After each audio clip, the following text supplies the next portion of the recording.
चलिए स्टार्ट करें। तो आज का टॉपिक क्या है? संवैधानिक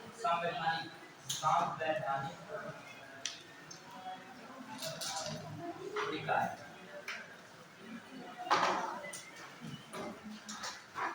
संवैधानिक निकाय, देखो जो एक चीज समझिए, संवैधानिक निकाय क्या है और गैर संवैधानिक निकाय क्या है। इससे क्वेश्चन बहुत अच्छे से आते हैं। ये कोई एक टॉपिक नहीं है, संवैधानिक निकाय में बहुत सारे टॉपिक हैं। जो आज क्लास नहीं है उसका बहुत नुकसान होगा, पहले बता रहे। भले बारिश हो रही कुछ भी हो, हमें नहीं पता। अभी अब क्लास चलेगी तो आप थोड़ी चलेगी क्लास, ठीक है। देखिए ये टॉपिक जो है बहुत इंपॉर्टेंट है, संवैधानिक निकाय। संवैधानिक निकाय को जो हम देखें कौन से संवैधानिक निकाय आते हैं, किस चीज को हमें पढ़ना है। एक आपका है निर्वाचन आयोग। कौन सा है? निर्वाचन आयोग। इसको आप बहुत अच्छे से पढ़ेंगे सब कुछ।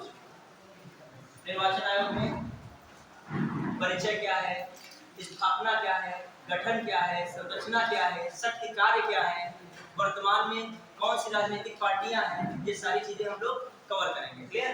फिर निर्वाचन आयोग के बाद जो दूसरा टॉपिक है आपका बहुत इंपॉर्टेंट है, वो भी वित्त आयोग। कौन है? वित्त आयोग। ये भी एक संवैधानिक निकाय है।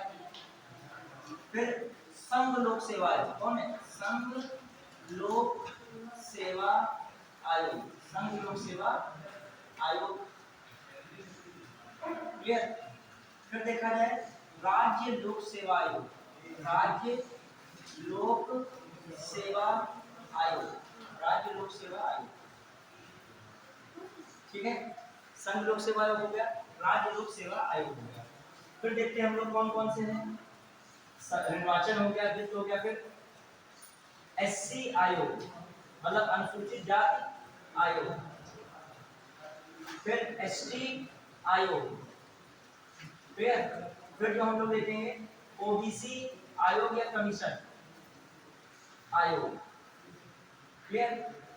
तो ये जो है आपके क्या है, संवैधानिक कुछ महत्वपूर्ण आयोग है जिनको हम लोग क्या करेंगे, कवर करेंगे। भाषा संबंधित या अल्पसंख्यक संबंधित कुछ मामले आएंगे, उसको भी हम लोग देखेंगे, ठीक है। तो कम से कम आपको ये आयोग तो पढ़ना ही है, खासकर निर्वाचन। और अभी 3 आयोग और इम्पोर्टेंट है। एक है नियंत्रण आयोग, तो नहीं लेकिन संवैधानिक पद होता है, नियंत्रक एवं महालेखा परीक्षक। महालेखा परीक्षक जिसे कहते हो कैग। क्या कह रहे हो? कैग। फिर जो है महान्यायवादी। महान्यायवादी क्या कह रहे हो? महान्यायवादी। फिर जो इसमें है महाधिवक्ता। महाधिवक्ता। क्लियर? कौन हो गया? महाधिवक्ता। ठीक, तो ध्यान रखिएगा ये सारे पद क्या है, संवैधानिक चीजें हैं। क्लियर? ये सारे पद किससे? संवैधानिक। अब हम लोग इसी में पहला टॉपिक कौन सा है? निर्वाचन आयोग। ये कैसे पद? संवैधानिक। संवैधानिक उन्हें कहते हैं जिन्हें संविधान में किसी न किसी आर्टिकल में रखा गया है या संविधान में संशोधन करके उसमें जोड़ दिया गया। समझ रहे हो मेरी बात? या फिर क्या किया गया है, संविधान में पहले से है, जब संविधान लागू हुआ उससे पहले से उसमें है वर्णित, या फिर संविधान में संशोधन करके कोई पार्ट इसमें क्या कर दिया गया है, जोड़ दिया गया है। बड़े अब देखिए क्या क्या इंपॉर्टेंट बातें ध्यान दीजिएगा। जैसे पहला कौन सा? निर्वाचन आयोग। कौन है? निर्वाचन आयोग।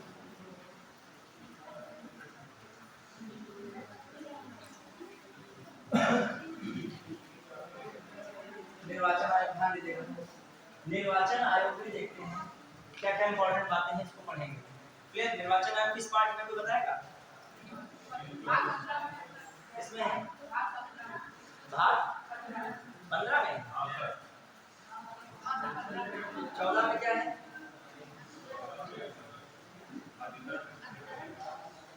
14 ए में है वो। 14 में क्या है? 14 लोक सेवा आयोग है। कौन है? लोक सेवा आयोग। लोक सेवा आयोग कहाँ तक है? 323 तक है। और फिर ये कहाँ से शुरू हो जाएगा? 324 से 329 तक। क्लियर? हाँ, अब देखिए ये किस भाग में है, पहले पब्लिक टू बेसिक भाग कौन सा भाग में है? 15। ये भी याद रखिएगा। क्लियर? भाग ऐसे लिख देते हैं, पार्ट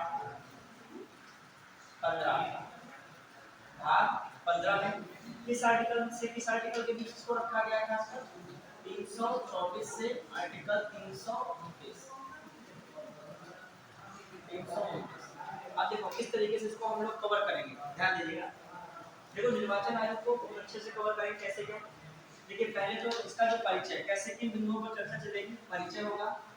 परिचय के बाद हम लोग देखेंगे क्या है, स्थापना, ठीक है। फिर इसकी गठन संरचना, क्या देखना है, गठन या संरचना, संरचना। फिर इसकी क्या देखना है, स्वतंत्रता, किन मामलों में इसको स्वतंत्रता मिली है। फिर कुछ कमियां रह गई हैं, कमियां देखना है इसमें, ठीक है। फिर जो हम लोग देखेंगे शक्ति एवं कार्य, इसके शक्ति एवं कार्य, इस पर चर्चा चलेगी। और शक्ति एवं कार्य के बाद जो हम लोग देखेंगे राजनीतिक दल भी इसी में हम पढ़ा देंगे, राजनीतिक दल से संबंधित कुछ बातें आएंगी। हालांकि कुछ और भी टॉपिक में राजनीतिक दल रहेगा, कुछ राजनीतिक दल जो सीधे सीधे निर्वाचन आयोग से जुड़ा है उसकी भी चर्चा यहाँ पर हम लोग करेंगे, क्लियर। तो ये बातें इंपॉर्टेंट है, राजनीतिक दल की चर्चा होगी। आखिर कितनी जो है पार्टियां इस समय जो है राष्ट्रीय पार्टियां में दर्जा प्राप्त की हैं, क्या शर्तें हैं उनकी महत्वपूर्ण।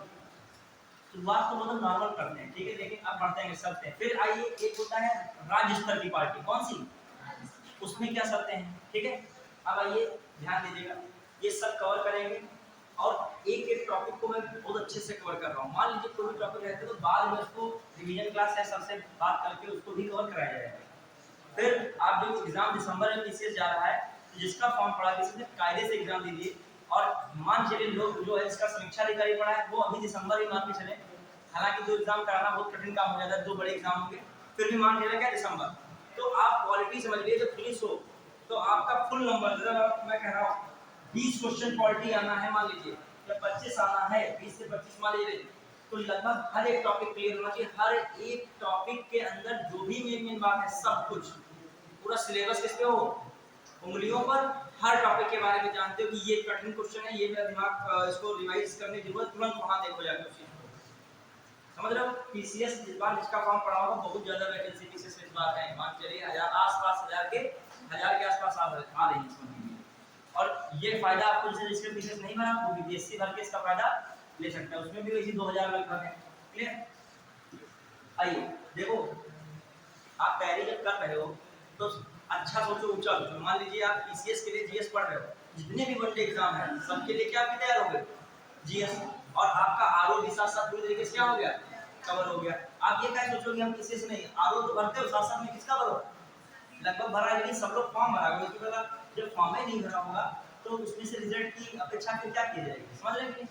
अभी बीपीएससी आए लगभग भरिएगा फॉर्म, अभी हम हाथ खड़ा कराए तो पीसीएस के फॉर्म जब 30 पड़े हैं तो 30 में सिलेक्शन कितने का होगा, जब फॉर्म हो जब 60 70 80 बच्चों का, तब उसमें से देखा जाए कितने लोग क्लियर करते हैं।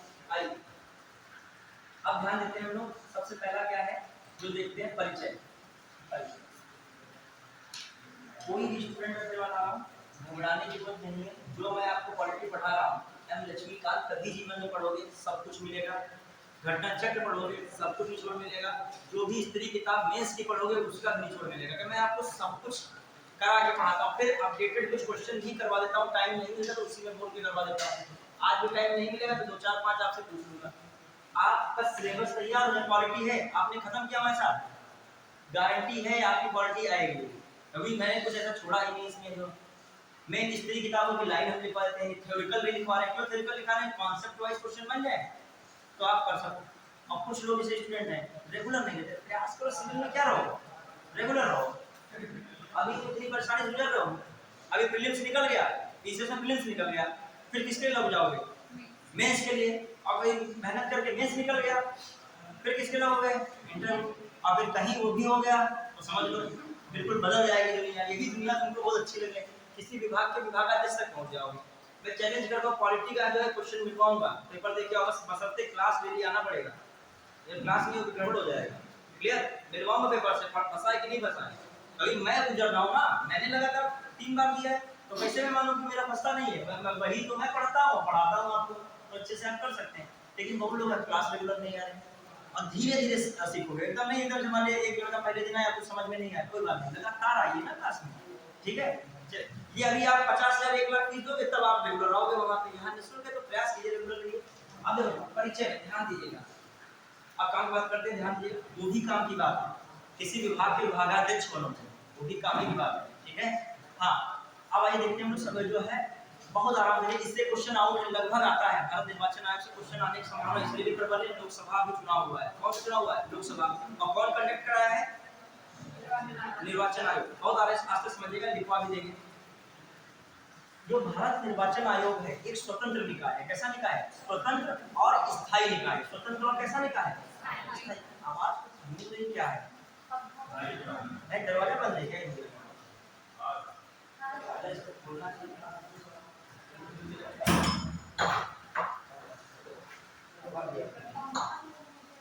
हाँ देखिए क्या है, कह रहे हैं जो भारत निर्वाचन आयोग है क्या है, एक स्वतंत्र और स्थायी निकाय है, समझना। फिर इसका उद्देश्य क्या है खासकर, मैं क्या कह रहा हूँ लाइन लिख रहा हूँ, कैसा है, एक स्वतंत्र तथा स्थायी निकाय,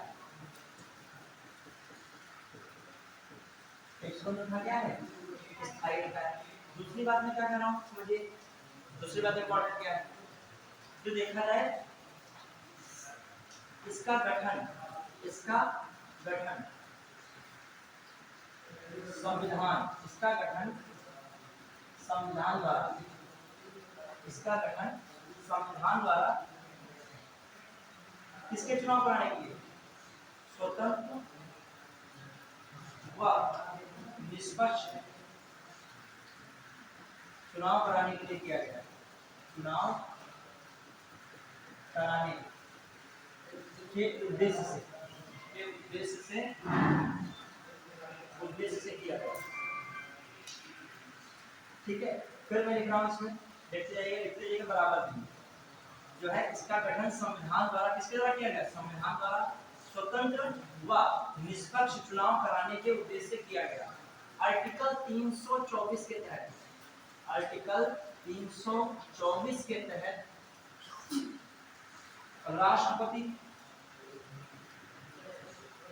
उपराष्ट्रपति, ठीक है, विधान जो है लोकसभा, राज्यसभा, ठीक है, विधानसभा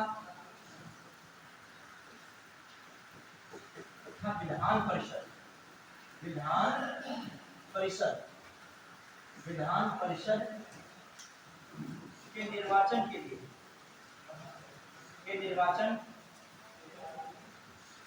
निर्वाचनों के लिए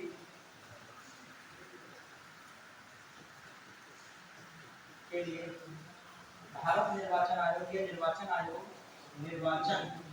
आयोग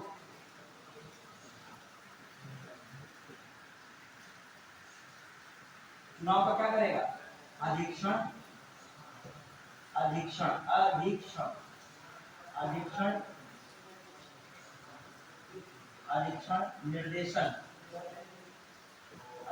निर्देशन तथा नियंत्रण करता है, नियंत्रण की जिम्मेदारी संभालता है,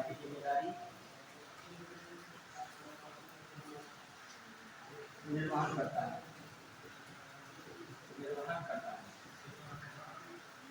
समझ पाया आपको मैं क्या कह रहा हूँ।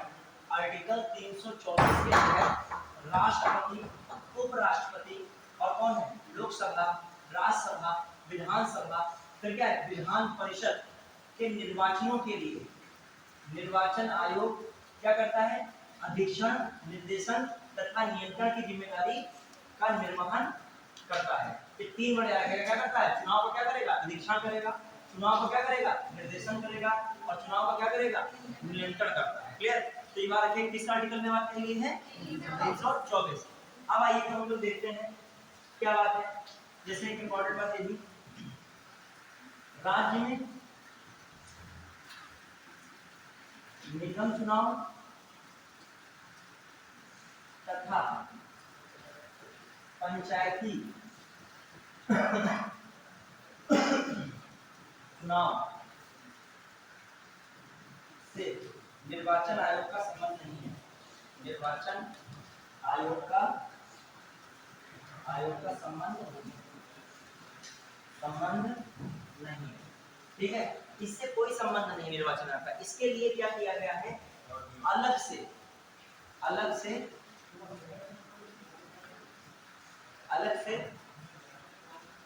राज्य निर्वाचन आयोग का गठन किया गया।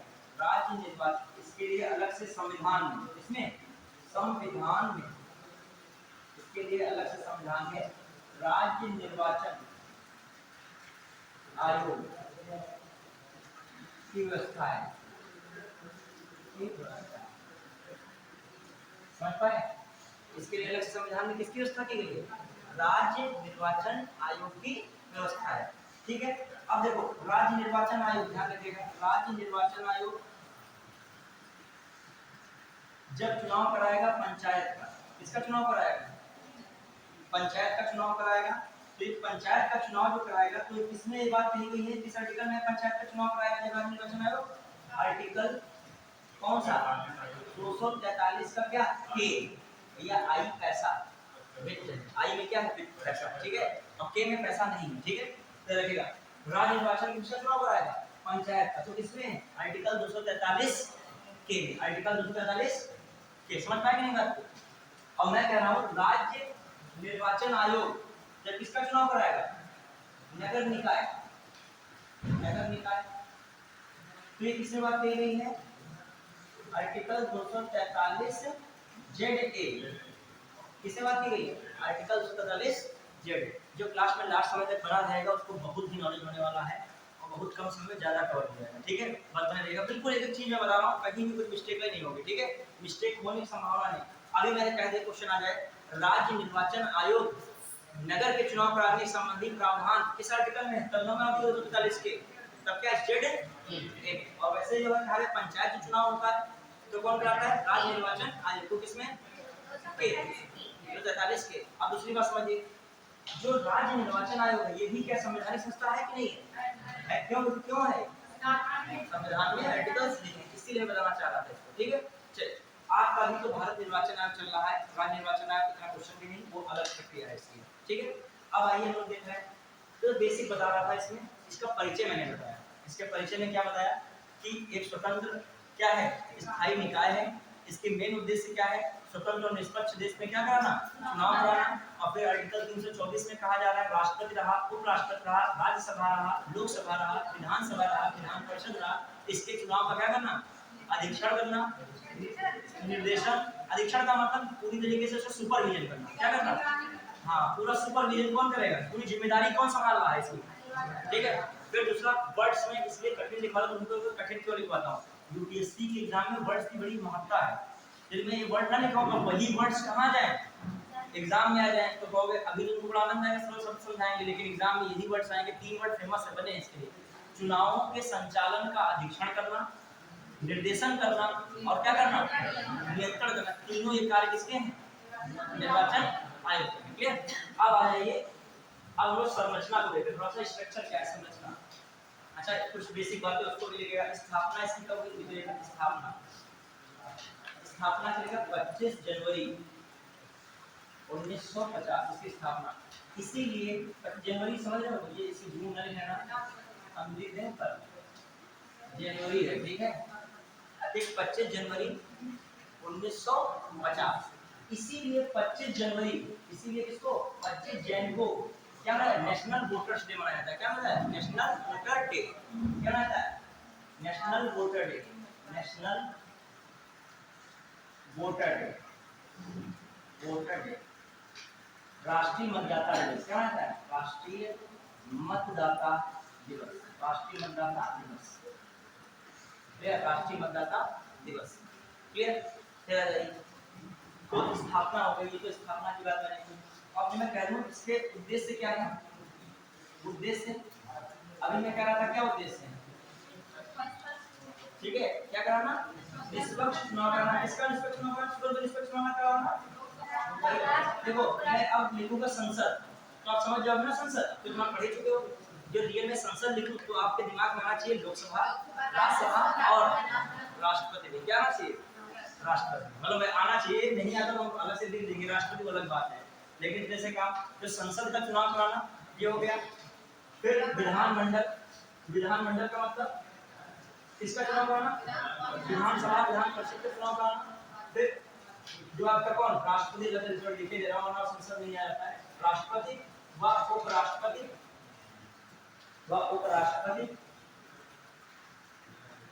का स्वतंत्र निष्पक्ष चुनाव कराना, चुनाव, ठीक है। उद्देश्य हो गया इनका। उत्तरदायित्व क्या है, रिस्पांसिबिलिटी क्या है उत्तरदायित्व इनका देखा जाए, निर्वाचनों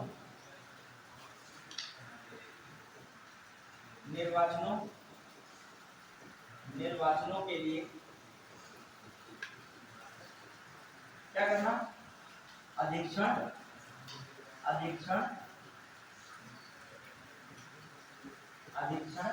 निर्देशन व क्या करना, नियंत्रण। ये इनका क्या है, एक हिसाब से उत्तरदायित्व है। क्लियर, तो सब बेसिक बात है, मीडियम की बातें बता रहा हूँ, ठीक है। बढ़िया फिर तो अब हम लोग किस पे पढ़ रहे हैं, संरचना पे। किस पे पढ़ेंगे, संरचना। बढ़िया फिर किस पे पढ़ रहे हैं, संरचना। बढ़े, क्लियर। अब आइए संरचना, ध्यान दीजिए संरचना में क्या है।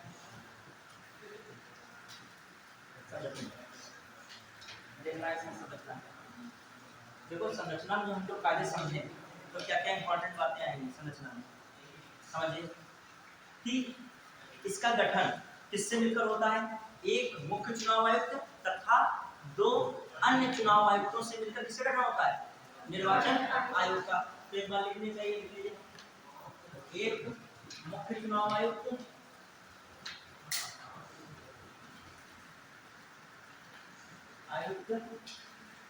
एवं अन्य दो चुनाव आयुक्त, दो अन्य चुनाव आयुक्तों से मिलकर निर्वाचन आयोग का गठन, निर्वाचन आयोग का, ऐसे लेके चलेगा, आयोग का गठन। क्लियर, निर्वाचन आयोग क्या हो रहा है, गठन हो रहा है, पहली बात। दूसरी बात, मुख्य निर्वाचन आयुक्त, मुख्य निर्वाचन आयुक्त की नियुक्ति मंत्री परिषद की सलाह पर, मंत्री परिषद की सलाह पर राष्ट्रपति करता है। कौन करता है, राष्ट्रपति करता है। क्लियर, कौन करता है, राष्ट्रपति करता है। मुख्य निर्वाचन आयुक्त की नियुक्ति मंत्री परिषद की सलाह पर राष्ट्रपति करता है। फिर अन्य चुनाव आयुक्तों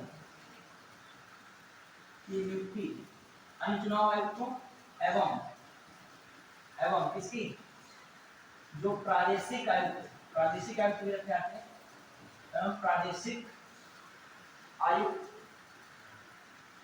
की नियुक्ति मुख्य निर्वाचन आयुक्त की सलाह पर, किसकी, मुख्य निर्वाचन आयुक्त की सलाह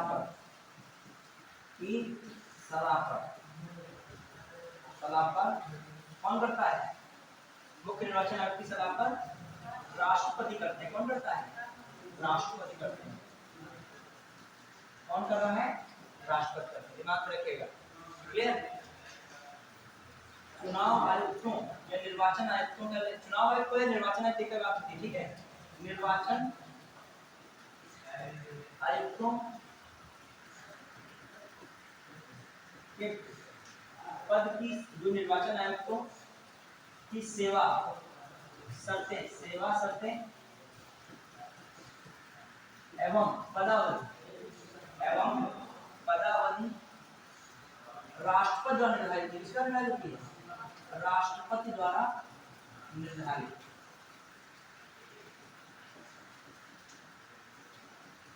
क्लियर, राष्ट्रपति द्वारा क्या होती है, निर्धारित होती है। क्लियर? तो समझिए इस बात को। अन्य चुनाव आयुक्तों एवं प्रादेशिक आयुक्तों की नियुक्ति किसके द्वारा होती है? मुख्य निर्वाचन आयुक्त की सलाह पर किसके द्वारा होगी? राष्ट्रपति द्वारा।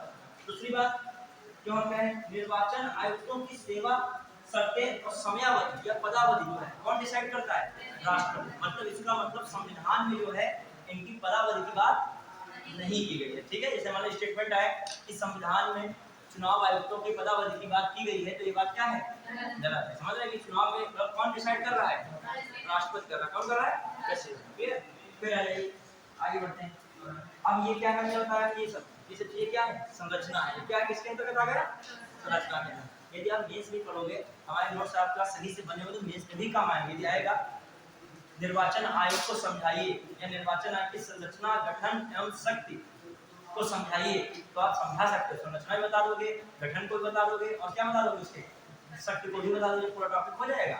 और फिल्म में क्वेश्चन आएंगे, अपने आप लग जाएंगे। अभी मैं फिल्म से क्वेश्चन आपको कुछ लगवाऊंगा तो आप समझ जाओगे इस तरह का मामला क्या है।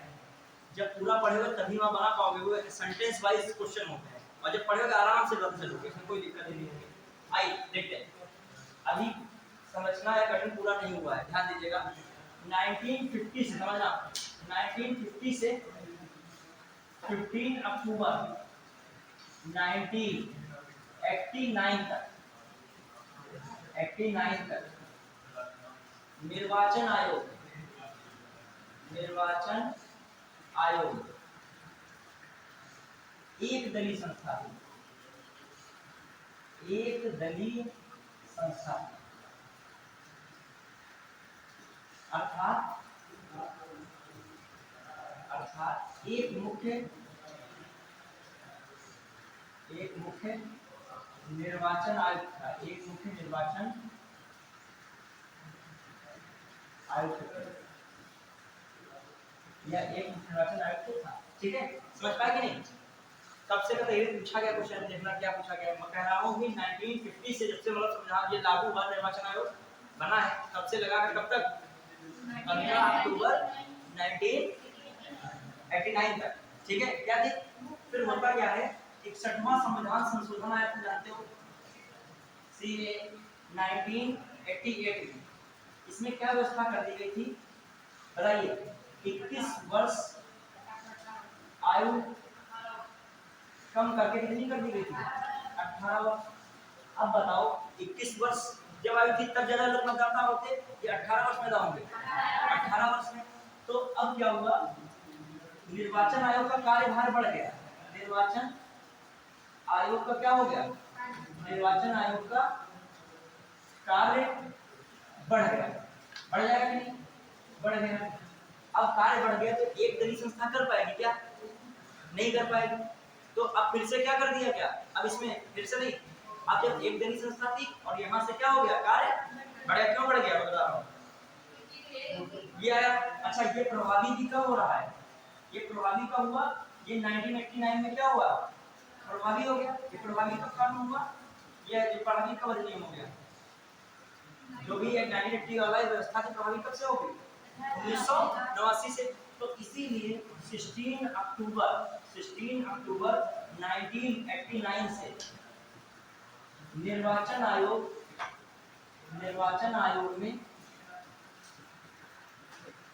दो अन्य न्यायाधीश, दो अन्य निर्वाचन आयुक्त नियुक्त किए गए। दो निर्वाचन आयुक्त नियुक्त किए गए। कैसे किए गए? नियुक्त। समझ पाए कि नहीं? तो मैं कह रहा हूँ निर्वाचन कार्य बढ़ गया, निर्वाचन आयोग का कार्य।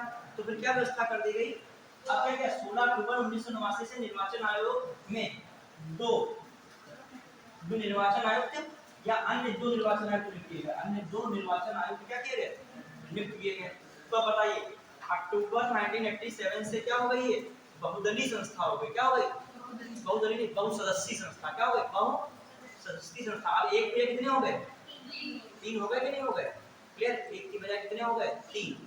अब आ जाइए, फिर होता क्या है? 1 जनवरी 1990 में पुनः निर्वाचन आयोग में 2 निर्वाचन आयुक्त के पद समाप्त किए गए। में दो निर्वाचन आयुक्त के पद समाप्त हुए। 2 निर्वाचन आयुक्त के पद क्या हुए? समाप्त हुए। 2 निर्वाचन आयुक्त के पद क्या कर दिए गए? समाप्त कर दिए गए। समझ पाए नहीं? 1 जुलाई 1990 में पुनः निर्वाचन आयुक्त से 2 निर्वाचन आयुक्त के पद समाप्त हुए। फिर से क्या बन गए? एक दलीय संस्था बन गई। एक सदस्यीय संस्था बन गया। एक सदस्यीय संस्था बन गई। क्लियर? फिर क्या होगा? 1 अक्टूबर 1993 से पुनः जो है निर्वाचन आयोग में 2 अन्य 2 निर्वाचन आयुक्त नियुक्त किए गए। अन्य 2 निर्वाचन आयुक्त की नियुक्ति हुई। क्या हुई? नियुक्ति हुई। और फिर से लगाकर अब तक वर्तमान समय तक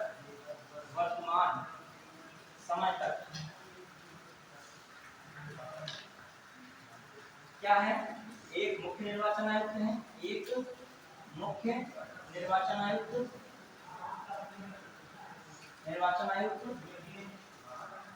और अन्य क्या है? 2 अन्य निर्वाचन क्या है? आयुक्त। देखो थोड़ा सा स्पीड हाथ पे रखोगे तो आपके लिए बेहतर है। आपको कंटेंट कम जो है समय में ज्यादा मिल सकता है। ठीक है? वरना एक फाउंडेशन रहेगा, पूरी क्लास में सब कुछ कवर कराना होता है। ठीक है?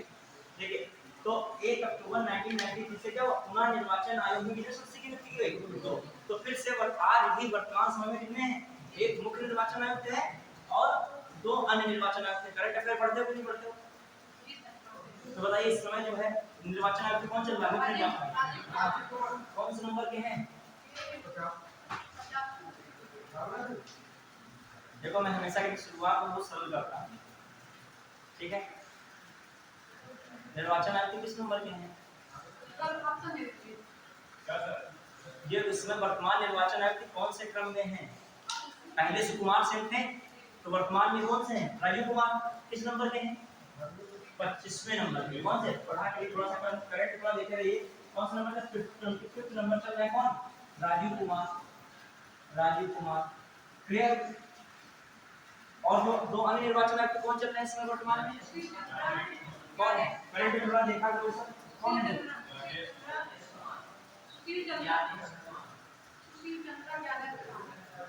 यही है। पहले कौन? अनुचंद्र पांडे और गोयल थे। बताओ क्या हुआ? बताइए कौन चल रहे हैं इसमें? ज्ञानेश कुमार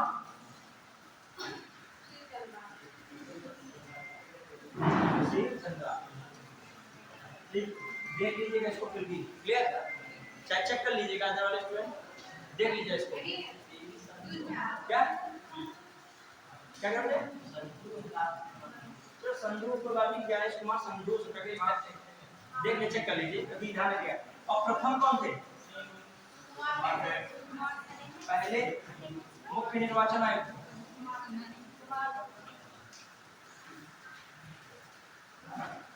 कौन थे? सुकुमार सिंह। कौन थे? सुकुमार सिंह। देखा? क्लियर हुआ? हाँ। फिर बताइए अदर ये बताइएगा पहली महिला मुख्य निर्वाचन आयुक्त कौन है? सुखबीर सिंह। ठीक है, सुखबीर सिंह मिल गया। सुखबीर सिंह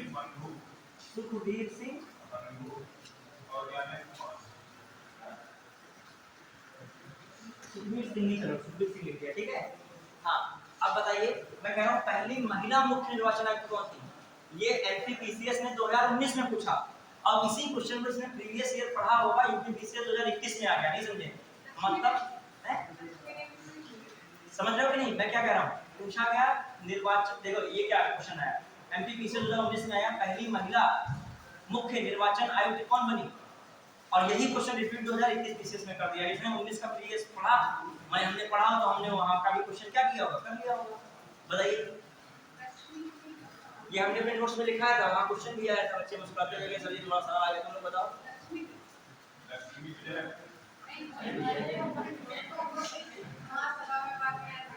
ध्यान दीजिएगा, पहली महिला अब तक की पहली महिला है, ये समझिए, और अकेली अभी तक है, क्योंकि उसके बाद तो बना भी नहीं महिला मुख्य निर्वाचन आयुक्त। ध्यान दीजिएगा, पहली महिला मुख्य निर्वाचन आयुक्त कौन है? बीएस, अभी भी मौका है, अब लिखिए, ठीक है। बीएस रामा देवी, कौन है? बीएस रामा देवी, लगभग नवंबर 1990 से और जो है दिसंबर 1990, मतलब कुछ ही दिन रही थी, ज्यादा दिन नहीं रही थी। क्लियर? तो ये कौन है? नवंबर 1990 से दिसंबर 1990 तक कौन है? बीएस रामा देवी। समझे? आगे बढ़े। चलिए, तो बेसिक चीजें थी, हम लोग इसको देख रहे थे। क्लियर है कि नहीं? बढ़े आगे। चलिए, सिंपल लिखा है, ठीक है। पहले जो है सुकुमार सेन है, सुकुमार सेन का ज्यादा टाइम पीरियड रहते हैं, 51 से लगा के 58 तक कौन रहता है निर्वाचन आयुक्त? सुकुमार सेन। और महिला वाली कौन रहती है? बीएस रामा देवी, नॉर्मल है। ये 19 पीसेस में भी आया था, एमपी पीसेस 19 में आया और यूपी पीसेस इसमें आया 21 में। अरे यूपी पीसेस में क्या क्वेश्चन आया था? पहला स्टेटमेंट दिया कि भारत के पहले मुख्य निर्वाचन आयुक्त सुकुमार सेन है। अगला सेंटेंस दिया भारत की पहली महिला मुख्य निर्वाचन आयुक्त बीएस रामा देवी है। फिर आया केवल एक, केवल दो, एक और दोनों सही, ना तो एक ना तो दो। अब यहाँ पर बच्चों से मुस्कुराहट छीन लीजिए, पहली लाइन पढ़ी तो सबको याद था सुकुमार सेन बिल्कुल। जहाँ दूसरा आया रामा देवी, अब कंफ्यूज ये है कि ये है केवल एक है या क्या है, दोनों, इसमें दिक्कत हो जाती है। बढ़ेगा। चलिए, अब आइए क्या देख रहे हैं, ये तो हमने किसके बारे में बताया है? बेसिक स्ट्रक्चर है, तो केवल अभी मतलब आगे नहीं बढ़े तो हमने केवल बताया। अब लिखिए इंपॉर्टेंट बात, कुछ मैं बोर्ड के भी दिखाऊंगा। मुख्य निर्वाचन आयुक्त तथा मुख्य निर्वाचन आयुक्त तथा अन्य निर्वाचन आयुक्तों, मुख्य निर्वाचन आयुक्त तथा अन्य निर्वाचन आयुक्तों के वेतन भत्ते तथा दूसरे, ये लिखिए वेतन भत्ते, लिखिए दूसरे रहने दे, वेतन भत्ते अनुपलब्धों का है, लिखोगे इतना कठिन। वेतन भत्ते समान होते हैं। क्या होते हैं? समान, मतलब मुख्य निर्वाचन आयुक्त तथा अन्य दो निर्वाचन आयुक्त के वेतन भत्ते क्या होते हैं? समान होते हैं। समझ पाए? ये कंफ्यूजन रहेगा, सोचोगे वो है क्या मुख्य निर्वाचन आयुक्त, तो उनका वेतन क्या होगा? समान है, तो कतई लाइन गलत है। और रियल में ये लाइन क्या है? लिखिएगा शक्तियां भी समान है। अच्छा, जो ये वेतन क्या समान होते हैं? जो सर्वोच्च न्यायालय के न्यायाधीश के समान, ये भी लाइन लिखी पूछी जाती है, जो सर्वोच्च न्यायालय के न्यायाधीश के समान है, जो सर्वोच्च न्यायालय के न्यायाधीश के समान है, सर्वोच्च न्यायालय के जज के समान, ठीक है, जज के क्या है? समान। ठीक, फिर लिखेगा इनकी शक्तियां भी समान होती है। लिखेगा इनकी शक्तियां का मतलब क्या? मुख्य चुनाव आयुक्त तथा चुनाव आयुक्तों, मुख्य चुनाव आयुक्त तथा ये मुख्य निर्वाचन आयुक्त तथा मुख्य निर्वाचन आयुक्त तथा निर्वाचन आयुक्तों की शक्तियां भी समान है। शक्तियां भी क्या है? समान है। फिर लिखिए अगले, मुख्य चुनाव आयुक्त या मुख्य निर्वाचन आयुक्त, लिखे मुख्य निर्वाचन की चुनाव ज्यादा हम लोग बोलते हैं, मुझसे निर्वाचन या क्या निकल जाता है? चुनाव। लेकिन लिखित भाषा में ज्यादा यूज क्या है? निर्वाचन। ठीक है, मुख्य निर्वाचन आयुक्त तथा मुख्य निर्वाचन आयुक्त तथा अन्य निर्वाचन आयुक्तों के बीच, मुख्य निर्वाचन आयुक्त तथा निर्वाचन आयुक्तों के बीच मतभेद की स्थिति में, मतभेद की स्थिति में, मतभेद की स्थिति में चुनाव आयोग या निर्वाचन आयोग बहुमत के आधार पर निर्णय देता है।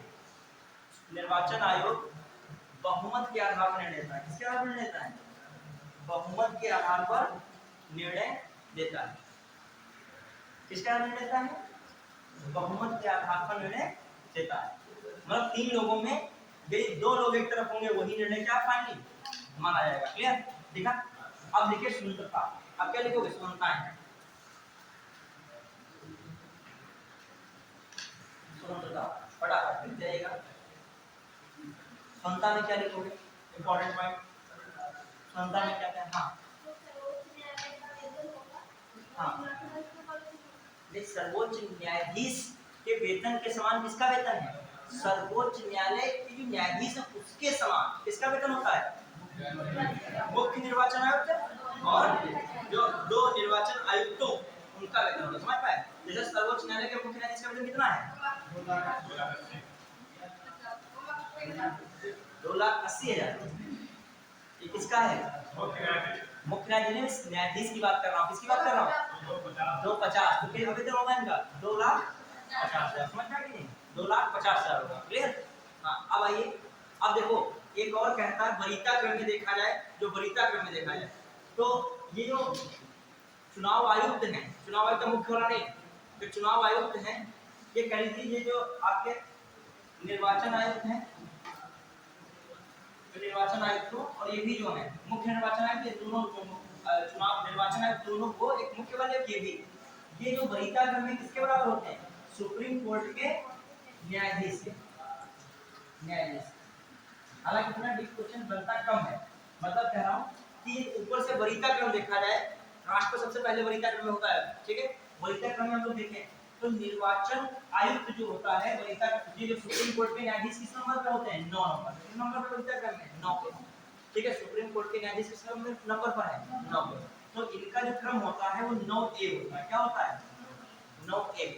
मान लीजिए आप सिर्फ बस आप समझिए इस बात को, ये मैं कहता हूँ कि सुप्रीम कोर्ट का मुख्य न्यायाधीश वो नहीं, इसके समतुल्य होता है, याद रखिएगा। मुख्य न्यायाधीश, मुख्य न्यायाधीश 6 नंबर पर, किस नंबर पे? वरीयता क्रम ऊपर से किस क्रम में होता है? 6 नंबर पे। तो इसके समकक्ष जानते हो कौन होता है? लोकसभा अध्यक्ष होता है। कौन होता है? जो लोकसभा अध्यक्ष के पास इसीलिए बहुत पावर हो जाती है। समझ रहे हो कि नहीं? मतलब वरीयता क्रम में लोकसभा अध्यक्ष किसके क्रम में रखा गया है? सुप्रीम कोर्ट के मुख्य न्यायाधीश। और जो वैसे देखा जाए न्यायाधीश के क्रम में कौन है? निर्वाचन आयुक्त। समझ पाए कि नहीं? क्लियर? हालांकि लिखना नहीं है, लिखना चाहोगे तो इसमें लिख लो निर्वाचन आयुक्त 9 नंबर पे। कुछ चीजें होती हैं अपने हिसाब से, जो बच्चे नोट करना चाहते हैं नोट कर लेते, कुछ नहीं करना चाहते। ये क्वेश्चन आया था पीसीएस में एक बार कि वरीयता क्रम में बताया, तो उसमें स्टार लग गया था, कोई क्रम ही नहीं था, सब क्रम गलत थे। होना चाहिए था कौन क्रम? वहां लिखा था चुनाव आयुक्त वरीयता क्रम में किसके बराबर होते हैं? चारों ऑप्शन नहीं मिलते थे। जो मिलता ये हो सकता था थोड़ा बहुत, ये भी बिल्कुल ये भी नहीं चल रहा है। क्यों? 9 नंबर में ये कौन है? 9 में ए में। समझ रहे हो कि नहीं? तब भी थोड़ा वो समतुल्य हो सकता था। बढ़िया के चलिए, अब आइए क्या करना है? तो स्वतंत्रता तो हो गया, स्वतंत्रता नहीं हुआ। अब देखिए स्वतंत्रता में देखिए क्या क्या स्वतंत्रताएं हैं। ठीक है, स्वतंत्रता के लिए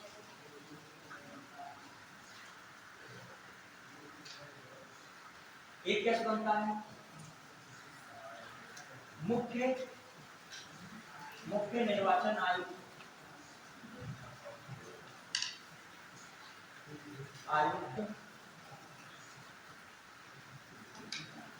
के कार्य के लिए पदावधि की सुरक्षा, पदावधि की सुरक्षा। मतलब ऐसा नहीं पदावधि जैसा नहीं जब मन चाहे इनको निकाल दो। ठीक है, मतलब इनके जो कार्यकाल की क्या मिल रही है? इनको सुरक्षा मिल रही है। किसको कार्यकाल की सुरक्षा मिल रही है? मुख्य निर्वाचन आयुक्त को मिल रही है। अन्य चुनाव अन्य निर्वाचन आयुक्त को भी नहीं कह रहा हूं, निर्वाचन आयुक्तों को नहीं कह रहा हूं, किसको कह रहा हूं? मुख्य निर्वाचन आयुक्त। तो यहाँ पर थोड़ा सा ये अधिक पावर में होने लगता है। देखा है स्वतंत्रता में मुख्य निर्वाचन आयुक्त को किसकी मिलती सुरक्षा है? पदावधि की सुरक्षा है। फिर दूसरी बात देखा जाए मुख्य न्यायाधीश को, इसको मुख्य न्यायाधीश को, मुख्य न्यायाधीश में मुख्य निर्वाचन आयुक्त को, मुख्य निर्वाचन आयुक्त को ठीक उसी रीति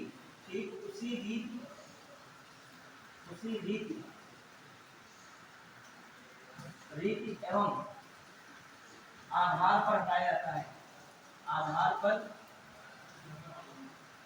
हटाया जा सकता है।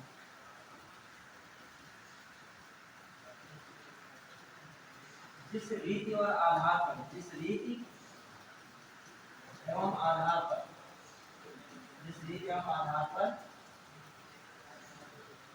सुप्रीम कोर्ट के न्यायाधीश को हटाया जाता है। समझ पाए? अर्थात सिद्ध कदाचार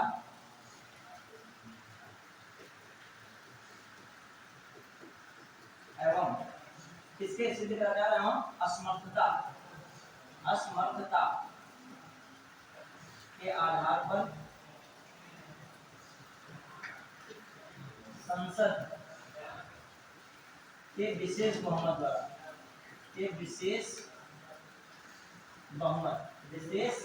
देखो मैं क्या कह रहा हूँ, मैं कह रहा हूँ मुख्य निर्वाचन आयुक्त को ठीक उसी रीति और आधार पर क्या हटाया जा सकता है जिस रीति एवं आधार पर सुप्रीम कोर्ट के न्यायाधीश को हटाया जाता है। समझ पाए? कि नहीं? क्वेश्चन बहुत आता है, पूछा था, तुलना किया था इनसे। फिर आइए, और जो आधार मैंने बताया था क्या था, उसके उनके सिद्ध कदाचार और क्या असमर्थता या अक्षमता के आधार पर संसद के विशेष बहुमत द्वारा संसद के विशेष बहुमत से पारित प्रस्ताव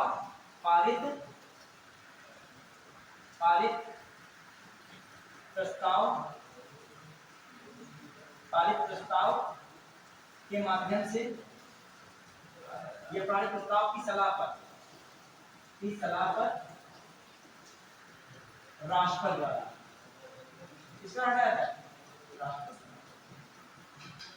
समझो इस बात को, मैं पूरा समझाना चाह रहा हूँ। देखिए, मुख्य निर्वाचन आयुक्त को कौन हटा सकता है? राष्ट्रपति हटा सकता है। और हटाने की प्रक्रिया क्या है? वैसे ही हटाने की प्रक्रिया जैसे क्या है, सुप्रीम कोर्ट के न्यायाधीश को। अब मैं वो बताने का प्रयास कर रहा हूँ कि सुप्रीम कोर्ट के न्यायाधीश को याद दिलाने का प्रयास कर रहा हूँ। क्या था आधार में? सिद्ध कदाचार और क्या था? असमर्थता। क्या था? असमर्थता। तथा इसी पर क्या होता है फिर उसके बाद संसद के विशेष बहुमत से, ठीक है, पारित प्रस्ताव की सलाह या उससे संबंधित आदेश आता था, तो उसके आधार पर कौन डाला था? राष्ट्रपति द्वारा। क्लियर? याद है? पुराना रिकॉल है कुछ दिमाग में? क्लियर?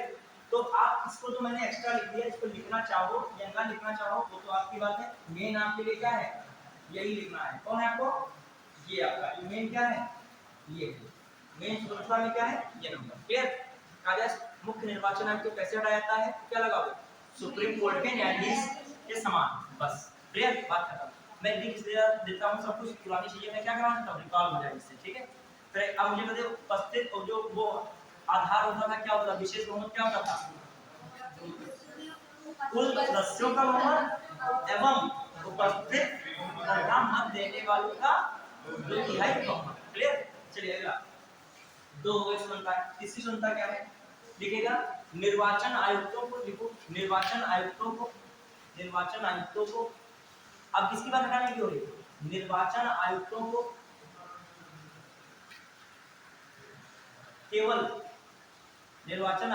केवल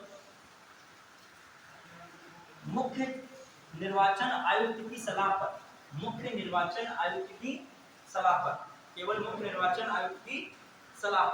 राष्ट्रपति द्वारा हटाया जाता है। किसको हटाया जाता है? राष्ट्रपति द्वारा हटाया जाता है।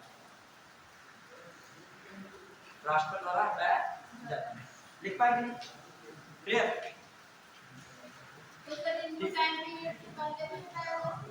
हाँ, इस आधार पर लगाया जाएगा। देखिए उसमें नहीं कुछ पता चलेगा। देखिए उसमें किसको हटा सकता है? राष्ट्रपति। किसकी सलाह पर? मुख्य निर्वाचन आयुक्त की सलाह पर। किसको? चुनाव आयुक्तों को। बात खत्म। लेकिन किसको पहले भी टाइम से हटा सकते हो? मुख्य निर्वाचन आयुक्त को। लेकिन वो बहुत बड़ी प्रक्रिया, जटिल है। कैसे? ठीक है, फिर देखिए आगे। अब देखिए ये भी लिखिए चुनाव आयुक्तों का कार्यकाल। एक नई चीज अलग लिखिएगा इस बार। इसमें लिखिए चुनाव आयुक्तों का कार्यकाल। पहले जरूरी है चुनाव आयुक्तों का कार्यकाल लिख लिया, लेकिन चुनाव आयुक्तों का कार्यकाल 6 वर्ष या 65 वर्ष की आयु तक। 6 वर्ष कार्यकाल क्या होगा? 6 वर्ष या 65 वर्ष की आयु तक, की आयु तक, ठीक है, आयु तक जो भी पहले हो, जो भी पहले हो तक होता है, जो भी पहले हो कॉमा तक होता है, जो भी पहले हो कॉमा तक होता है। समझ पाए इस बात को? मतलब 6 वर्ष या 65 वर्ष, जो भी इनमें से क्या हो रहा हो, पहले हो तक होता है, कार्यकाल इतने तक होता है। देखिए जैसे मैं कह रहा हूँ 65 ईयर तो मैक्सिमम है ही, इससे ऊपर नहीं रह सकते। लेकिन मैं जो ये कहूँ कि इसमें मान लीजिए 60 है, तो अब ये कसम नहीं खा 6 वर्ष ही रहेंगे, तो अब कितने पे, अब 65 पे ही क्या हो गए, रिटायर हो गए। लेकिन ये मान लीजिए ये 45 में बने तो ये कितने तक रहेंगे, 51 तक, कितने तक रहेंगे, 51 है। हाँ दोबारा कोई ऐसा इसमें जो है पाबंदी नहीं बताई गई है। यहाँ तक कि ये समझिए पदावधि भी नहीं बताई गई, संविधान में ये बताया नहीं गया है। मैंने कोई आर्टिकल लिखा है कि इसके इनके कार्यकाल का, ये संविधान में वर्णित नहीं है। हाँ राष्ट्र बिल्कुल मिल सकती है, ठीक है। हाँ भारत में ये व्यवस्था कहीं भी नहीं है कि कोई अगली बार नहीं बन सकता, यही तो अपवाद है। अब समझ लो क्या अपवाद, मैं कह रहा हूँ जो निर्वाचन आयुक्त हैं सेवानिवृत्त हो गए, सेवानिवृत्त का मतलब 5 साल हो गए, 65 वर्ष एज हो गई, सरकार द्वारा दूसरी जगह पर उनकी नियुक्ति की जाती है, इस पर कोई रोक नहीं है। ये कहीं ना कहीं निर्वाचन आयोग पर क्या उठाता है, निष्पक्षता और स्वतंत्रता पर प्रश्न चिन्ह उठाता है। हालांकि है नहीं ऐसा, लेकिन ये कमी है। मैं कमी में डाला ना अभी, देखो जब मेंस में कोई क्वेश्चन लिखाता है तो तारीफ बेइज्जती नहीं करो, लेकिन कुछ जो है आपको क्या बताने होंगे, कमी नहीं बता रहा हूँ, इसमें सुधार किया जाए, कमी से निगेटिव लगता है। हाँ हाँ हाँ क्या, अरे वो तो वो उसमें पक्ष क्या है, तो सरकार है, ये सरकार खुल के ही जिसको निर्वाचन आयोग चाहेगी उसको, हाँ तो नियुक्त करेगी, इसमें तो बिल्कुल करेगी। सरकार नियुक्ति के मामले में सरकार बस न्यायपालिका को छोड़ दिया जाए, सब में सलाह देती है नियुक्ति के मामले में, लेकिन जाके तुम बागी होगा वहां जाके तो सरकार के अब अंडर में नहीं है। अब इनको हटाना किसके बस का बात है, किसकी बस की बात है, मुख्य निर्वाचन आयोग, संसद की सलाह पूरा मैटर वैसे ही चलेगा। ठीक, नियुक्ति तो सरकार कर सकती है, लेकिन हम हटाने का जिम्मेदारी सरकार के बस के नहीं। क्यों, हाँ कोई एज नहीं, उनकी भी कोई एज नहीं है, वो तो अपने आप पार्टी अपनी डिसाइड करे अच्छी होगी, ठीक है। आइए अब मैंने इसकी कोई एज नहीं होती है, ठीक, तुम राजनीति में कभी भी जा सकते हो, कभी भी विधायक बन सकते हो, नेता बन सकते हो, मंत्री बन सकते हो, वो कभी भी, ठीक है। मान लीजिए तुम 90 साल के और अच्छा मंत्री बना दिए गए और वहां पर जो है सब युवा लोग हैं, ठीक है, हम क्या कहते हैं, ठीक है, तो क्या कहते हैं, लेकिन ऑर्डर आपका फॉलो कर, जो आप बताओगे बजट सब चीजें वो आपको फॉलो किया जाएगा, वो आप धीरे धीरे भले स्टेज तक पहुंच पाओ। आइए तो सुनताएं हो गए, ठीक है। अब इस सुनता में सब मैंने बता दिया है, अब लिखिएगा शक्तियां, कौन सा क्या लिखोगे, शक्तियां, फटाफट लिख जाएगा, फिर इसके बाद आर्टिकल पे चर्चा होगी। क्या लिखोगे, शक्तियां, बहुत इंपॉर्टेंट है, शक्तियां लिख जाएगा। शक्तियों में क्या इंपॉर्टेंट, देखिए टाइम बहुत तेजी से भाग रहा है, ठीक है। हाँ टाइम को पकड़ने का एक चारा है, स्पीड अपनी थोड़ी सी क्या बढ़ाओ, दूरी हमेशा कांस्टेंट हमेशा रखा, चाल ही देखो एक फॉर्मूला फिर से पढ़े हो, समय बराबर क्या होता है, समय बराबर दूरी बटे चाल। तो अब देखो चाल बराबर क्या होता है, दूरी बटे समय, तो आपको क्या बनानी पड़ेगी, चाल बनानी पड़ेगी। चलिए हाँ तो आप धीरे धीरे हम तो पढ़ाएंगे, फिर तो आप पढ़ते रहें, ठीक है, आपको मन लगोगे। चलिए आइए फटाक से देखते हैं शक्तियाँ। हाँ शक्तियों में पहली शक्ति लिखिएगा। पहली बार हमने क्या क्या पढ़ा, देखिए अभी परिचय सामान्य तरीके से पढ़ा था, फिर हमने उसके बाद क्या देखा था, उनका स्ट्रक्चर संरचना देखी थी, कैसे गठन हुआ है, उसमें कुछ इंपॉर्टेंट बिंदु, जैसे एक इंपॉर्टेंट बिंदु था कि इनका जो पदावधि है, सेवा सत्य कौन करेगा, संसद नहीं, चुनाव आयोग नहीं, कौन करेगा, राष्ट्रपति करेगा। फिर मैंने बताया था कि किस तरीके से कौन कब बन रहा है, फिर 1 हो रहा है, फिर 2 3 हो रहा है, ये सब चला। फिर बताया कौन कब पहली बार बना और 25वीं बार इसमें कौन है। फिर चर्चा चली थी क्या, क्षमताओं में 4 प्रकार की क्षमताएं थी, कितनी प्रकार की, 3 हमने लिखी थी, इसमें कितनी लिखी थी, 3, एक उसी में कौन जोड़िए जाके, मुख्य निर्वाचन आयुक्त के नियुक्ति के पश्चात, तो 3 लिखी थी क्षमताएं। आपने जो है सबसे लास्ट वाला कार्यकाल हटा दीजिए, कार्यकाल को हटा के कितनी क्षमताएं थी, 3 थी, उसमें लिखिएगा चौथी क्षमता डाल के मुख्य निर्वाचन आयुक्त की नियुक्ति के बाद, मुख्य निर्वाचन आयुक्त की नियुक्ति के बाद, मुख्य निर्वाचन आयुक्त की नियुक्ति के बाद उसकी सेवा शर्तें, उसकी सेवा शर्तें, वेतन तथा वेतन में कटौती नहीं की जा सकती। उसकी सेवा शर्तें एवं वेतन इत्यादि में कटौती नहीं की जा सकती। समझ पाए बात को? सेवा शर्तें, वेतन इत्यादि में कटौती नहीं की जा सकती। क्लियर है? इसमें कटौती नहीं हो सकती किसी भी तरह से। आगे बढ़े, चलिए अब आइए शक्तियां लिखिएगा। ये क्या है? उसकी एक स्वतंत्रता है। क्लियर? अब आइए लिखते हैं शक्ति। अब देखो पहले समझिएगा शक्ति का मामला क्या है।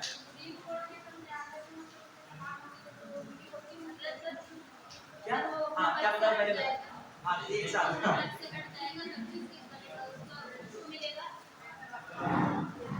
नहीं मिलेगा उसका, जब तक वो बदले हैं।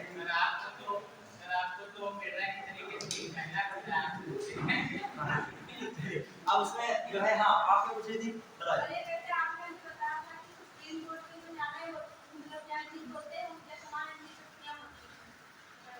शक्तियाँ नहीं होती, वेतन का वेतन का, शक्तियाँ नहीं समझ रहा है। शक्तियाँ हो जाएगा तो थोड़ा हाथ में हो जाएगा, ठीक है? वेतन होता है ना, ठीक है? हाँ फिर आ जाइए। शक्तियाँ में न्यायपालिका चलिए क्या करेगी? न्यायपालिका की हम ही हम सब निर्वाचन, लेकिन अब आइए लिखिए शक्ति, आप लिखिए शक्तियाँ। देखो जो न्यायपालिका की शक्तियाँ हैं उसको हम देखें तो 3 रूप में कट जाती है न्यायपालिका की शक्तियाँ। कितने रूप में? एक कौन सी है? ध्यान दीजिएगा, जो हम लोग देखे एक प्रशासनिक शक्ति है। कौन सी है? प्रशासनिक शक्ति। कौन हो गई? प्रशासनिक शक्ति, ठीक है? एक कौन हो गई? हर जगह वही शक्ति नहीं होगी, सलाहकारी शक्ति। कौन हो जाएगी? सलाहकारी शक्ति। और फिर एक कौन देखा जाए? अर्ध न्यायिक शक्ति। कौन हो गई? अर्ध न्यायिक शक्ति। क्या हो गई? अर्ध न्यायिक शक्ति। तो देखा जाए हम लोग 3 प्रकार की क्या है? शक्तियां हैं। कितने प्रकार की शक्तियां हैं? 3 प्रकार की शक्तियां। इसमें हम लोग 3 प्रकार की शक्तियां देख रहे हैं। बारिश बहुत तेज हो रही है, ठीक है? इसका फायदा लीजिए। हाँ तो हम लोग देखे 3 प्रकार की। अब मैं अलग अलग नहीं खाऊंगा, लेकिन जब शक्तियां बताऊंगा तो आपको उसमें बताता रहूंगा किस प्रकार की कौन शक्ति है। अब आइए लिखते हैं पहली शक्ति देखिए, ध्यान दीजिएगा। किसका चुनाव कराना है? संसद। पहली शक्ति में क्या है? संसद है, विधानमंडल है, संसद है, विधानमंडल है। फिर कौन है? राष्ट्रपति है, ठीक है? उपराष्ट्रपति, उपराष्ट्रपति का चुनाव कराना। चुनाव कराना वही अधीक्षण, निर्देशन और क्या करना? उनका नियंत्रण करना। फिर दूसरी शक्ति क्या हो सकती है? परिसीमन आयोग। परिसीमन आयोग, आयोग अधिनियम के तहत, अधिनियम के तहत समस्त भारत के, समस्त भारत के, थोड़ा हाथ तेज चलाइएगा, जो है आधा घंटा इक्वल टू 1.5 घंटा, ठीक है? बहुत तेजी से कवर करना है, ठीक है? परिसीमन आयोग अधिनियम के तहत भारत के निर्वाचन, निर्वाचन क्षेत्रों के भूभाग का निर्धारण, निर्वाचन क्षेत्रों के भूभाग का निर्धारण, निर्धारण, भूभाग का निर्धारण कौन करता है? चुनाव आयोग। मतलब समझिए, परिसीमन आयोग अधिनियम के तहत जो क्या होता है? समस्त भारत के जो निर्वाचन क्षेत्र, निर्वाचन से जानते हो, जैसे मान लीजिए विधानसभा है, अपने सीतापुर विधानसभा निर्वाचन क्षेत्र है। मान लीजिए सीतापुर लोकसभा है, वो क्या है? निर्वाचन क्षेत्र है। तो सीतापुर की सीमा, भूभाग कहाँ तक जाएगा, इसका जो है निर्धारण कौन करेगा? निर्वाचन आयोग। क्लियर? समझ पा रहे हो? कौन करेगा? निर्वाचन आयोग। कभी ये भी एक कार्य हो गया, लेकिन पहला कार्य चुनाव कराना बेसिक है, ये तो आप आगे समझते रहिएगा। दूसरा क्या बहुत इंपॉर्टेंट क्या है चुनाव आयोग का काम? निर्वाचक नामावली तैयार करना। कौन है? निर्वाचक नामावली, नामावली तैयार करना, निर्वाचक नामावली तैयार करना, ठीक है? योग्य, योग्य मतदाता को, मतदाताओं को पंजीकृत करना, योग्य मतदाताओं को मतदाताओं को पंजीकृत करना, पंजीकृत करना, योग मतदाताओं क्या करना, पंजीकृत करना। जो होशियार स्टूडेंट है वो रेगुलर क्लास रह के अपना ज्योग्राफी भी खत्म कर ले रहे हैं और पॉलिटी भी, जो विषय अपने महत्वपूर्ण खत्म कर ले रहे हैं। और जो इधर उधर भटक रहे हैं ये भटकते रह जाएंगे, पता समय पता चला कब स्टार्ट हुआ था, कब लगभग सिलेबस समापन की ओर जा रहा है।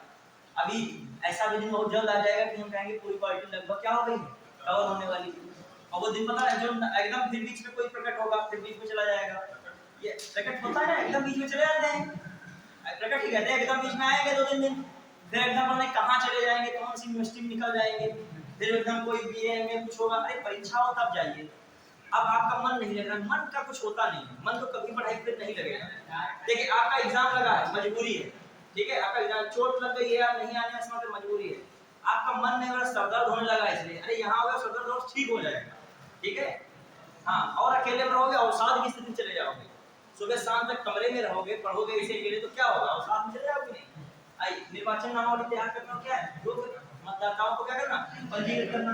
और आई इंपॉर्टेंट क्या है, ध्यान दीजिएगा, एक जो काम हो गया, चुनाव की तिथि, चुनाव की तिथि एवं समय सारणी निर्धारित करना, एवं क्या करना, समय सारणी निर्धारित करना। फटाफट लिखते हैं, चुनाव की तिथि एवं समय सारणी निर्धारित करना।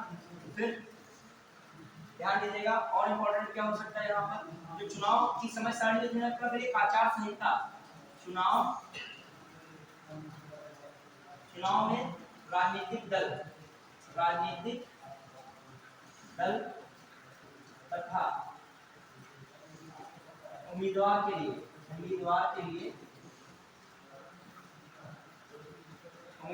क्या बनाना, आचार संहिता, आदर्श आचार संहिता से कहते हो, मॉडल कोड करके आदर्श या आचार संहिता, ठीक है, इसका निर्माण करना।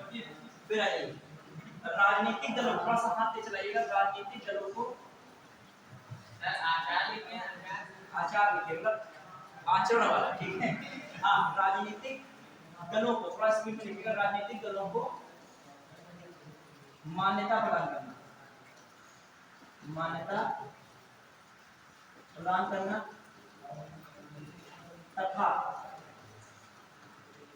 तथा चुनाव चिन्ह आवंटित करना,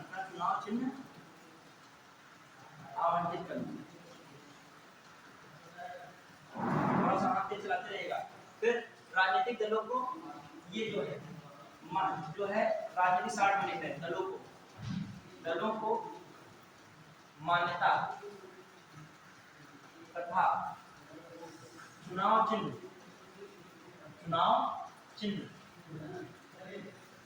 आवंटन, चुनाव चिन्ह आवंटन में हुए विवाद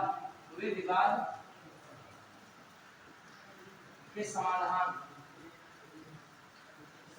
के लिए न्यायालय की तरह कार्य करना, इसलिए क्या करना, न्यायालय की तरह कार्य करना,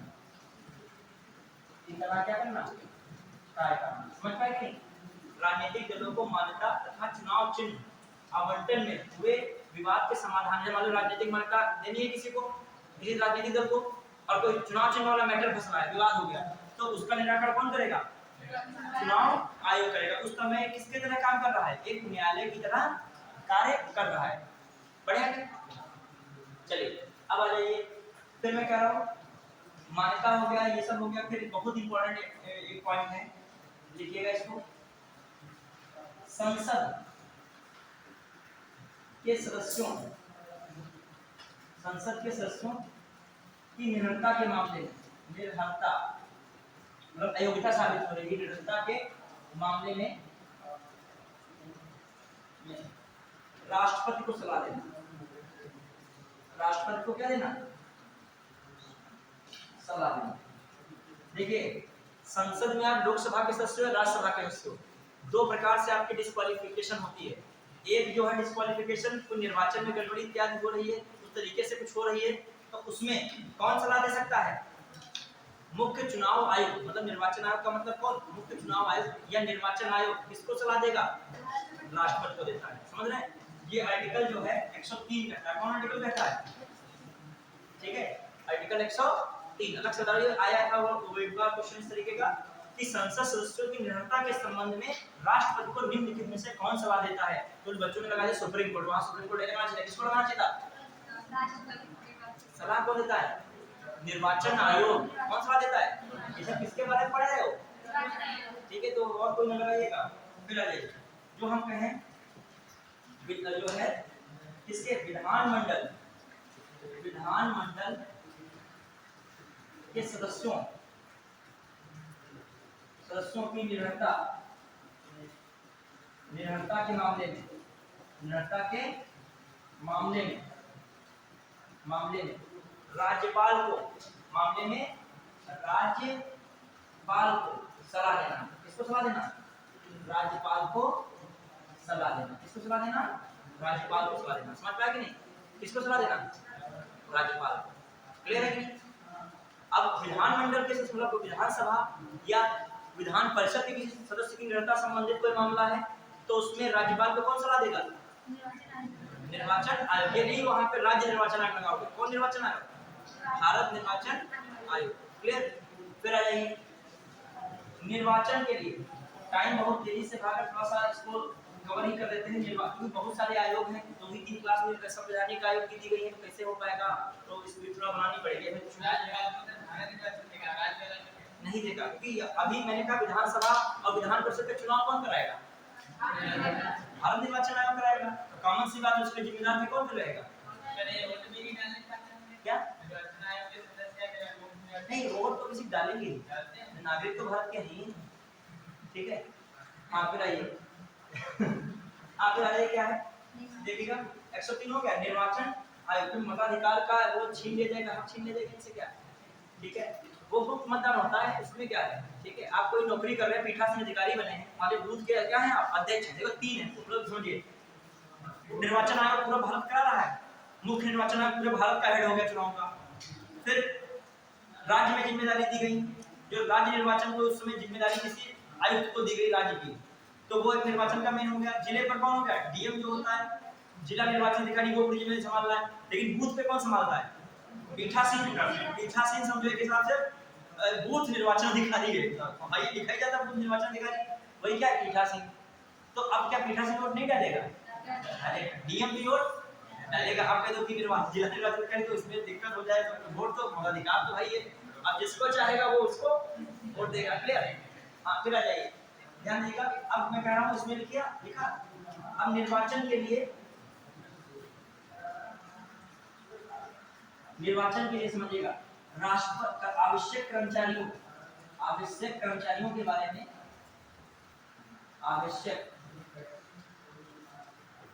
कर्मचारियों के बारे में राज्यपाल तथा राष्ट्रपति से अनुरोध करता है। से क्या करता है? अनुरोध करता है। समझो इसको। निर्वाचनों के लिए आवश्यक कर्मचारियों के बारे में राज्यपाल था राष्ट्रपति से अनुरोध करता है। पहले देखो समझाएं। जैसे चुनाव आयोग या निर्वाचन आयोग के पास इतने कर्मचारी नहीं है कि पूरे भारत की 125 अरब आबादी से ऊपर जो आबादी है, लगभग 150 करोड़ आबादी होने वाली वर्ष में है, उतने का चुनाव करा पाए। कौन? निर्वाचन आयोग। या फिर चुनाव कराने के इतने कर्मचारियों को भर ले, अगर 5 साल क्या करे? ऐसे मक्खी मारे क्या? भाई चुनाव तो 5 साल बाद ही आएगा। ठीक है, तो ये नहीं होता है। उसमें क्या करेगा कि जब केंद्र के कर्मचारियों की जरूरत पड़ेगी तो किससे अनुरोध कर देगा? राष्ट्रपति से। कहेगा प्रावधान कीजिए। अच्छा सुनिएगा, केंद्र में जो प्रावधान होगा लोकसभा, देखो लोकसभा और राज्यसभा, राष्ट्रपति और उपराष्ट्रपति का चुनाव होना है। ठीक है, चुनाव संबंधी जो प्रावधान है, पूरी प्रक्रिया, कर्मचारी वगैरह, ये जिम्मेदारी किसकी है? संसद की है, केंद्र सरकार। किसकी जिम्मेदारी है? संसद या केंद्र सरकार। ठीक है, वहां पर और यहाँ पर किसी वाली राज्य सरकार की। प्रावधान है, पूरा जो तामझाम है कर्मचारियों का, तामझाम की जिम्मेदारी किसकी है? राज्य सरकार। ठीक है, तो उसमें क्या करेगा? जब राज्य कर्मचारियों की जरूरत पड़ेगी तो किससे अनुरोध करेगा? कर्मचारी देने के लिए राज्यपाल से। जब केंद्र के कर्मचारी जरूरत पड़ेगी किससे अनुरोध करेगा? राष्ट्रपति से। समझ पाए कि नहीं? तो चुनाव का प्रावधान करता है, ये कभी सेंटेंस एक बार आया है आयोग में क्वेश्चन कि भारत निर्वाचन आयोग लोकसभा चुनाव का प्रावधान करता है, ये लाइन क्या है? गलत है। प्रावधान नहीं करता है, प्रावधान की व्यवस्था सब कौन करेगा? जो सरकार करेगी ना। प्रावधान कर्मचारी कहाँ लाने लगेगा? वो तो इसीलिए किससे बात कर रहा है? राज्यपाल से और राष्ट्रपति से। क्लियर है कि नहीं? बढ़िया है। चलिए अब आइए, ये सब बातें मैंने शक्तियों और कार्य में लिखाई। अब मैंने 3 आधार पे शक्तियों और कार्यों को बांटा था। कितने आधार पे? 3। एक कौन था?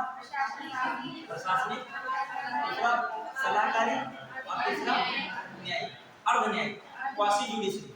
देखो एक प्रशासनिक हो रही है कि नहीं? चुनाव कराना, ठीक है, ये नामावली बनाना, मान्यता देना, ये सब क्या है? प्रशासनिक। फिर सलाहकारी बन रही है कि नहीं? सलाह देता है, बाबा कह रहा होगी। और फिर न्यायालय के रूप में कार्य करता है कहीं कहीं, तो कैसा हो गया? अर्धन्यायिक। बताइए डिवीजन हो गया कि नहीं? क्लियर? अब आ जाइए कौन सा टॉपिक इसी में पढ़ना है। अब देखो कुछ इंपॉर्टेंट और पॉइंट्स हैं। वर्तमान में कितने राष्ट्रीय दल हैं? कितने? 6। अब देखो एक नियम आया था, उसको लिखना छोड़ दीजिएगा। पहली बात कौन सा नियम था इसमें? जो है चुनाव निर्वाचन प्रतीक,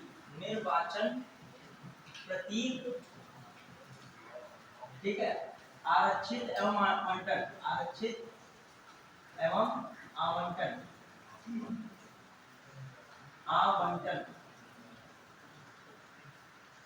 अधिनियम में आदेश अधिनियम लिखिएगा, आदेश नियम 1968, आदेश नियम 1968, ठीक है। निर्वाचन प्रतीक आरक्षित एवं आवंटन आदेश नियम कौन है? 1968। कुछ बातें इसमें बताई जा रही हैं इसके तहत। जैसे कहा जा रहा है, बहुत पेचीदा क्वेश्चन यहाँ से बनता है, देखिएगा। राष्ट्रीय दल का दर्जा प्राप्त करने की शर्त, एक क्वेश्चन आता है, उसको ध्यान रखिएगा। ये क्वेश्चन बहुत पेचीदा है। करने की शर्त, फटाफट इसको लिखवा देते हैं, फटाक से देखिए, टाइम बिल्कुल समापन की ओर चल रहा है, ठीक है। देखिए कोई भी राजनीतिक दल राष्ट्रीय दल कब बन सकता है, उसके लिए कुछ शर्तें हैं, ठीक है। शर्तों को याद रखोगे, बहुत क्वेश्चन यहाँ से आता है शर्तों से। शर्तें पूरी बहुत कायदे से पढ़ना पड़ेगा, इसमें बहुत चीजें आती है, एकदम सेंटेंस आएगा इसमें घूम जाएगा दिमाग, कौन सा ये 2 है कि 3 है। अब पहली शर्त क्या है सुनेगा, कम से कम कितने? कम से कम 4 राज्यों में, कम से कम 4 राज्यों में, ठीक है। कम से कम 4 राज्यों में, 4 राज्यों में पिछले चुनाव में, पिछले आम चुनाव में कौन शामिल है? विधानसभा व लोकसभा में कुल वैध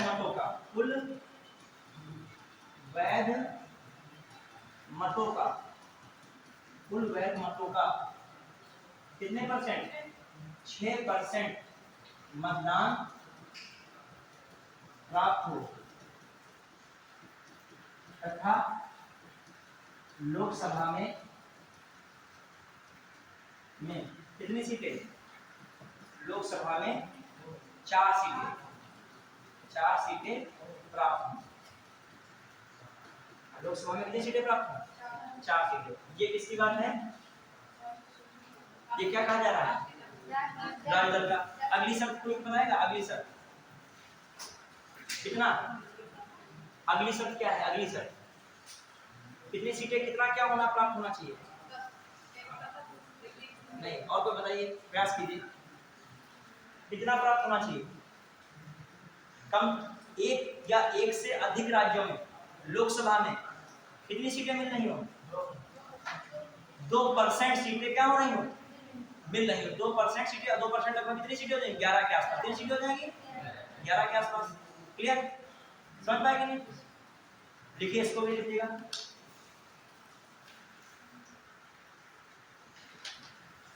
ठीक है, एक या एक से अधिक, एक या एक से अधिक,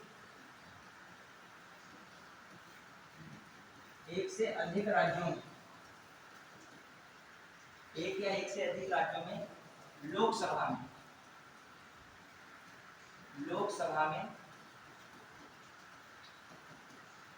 2%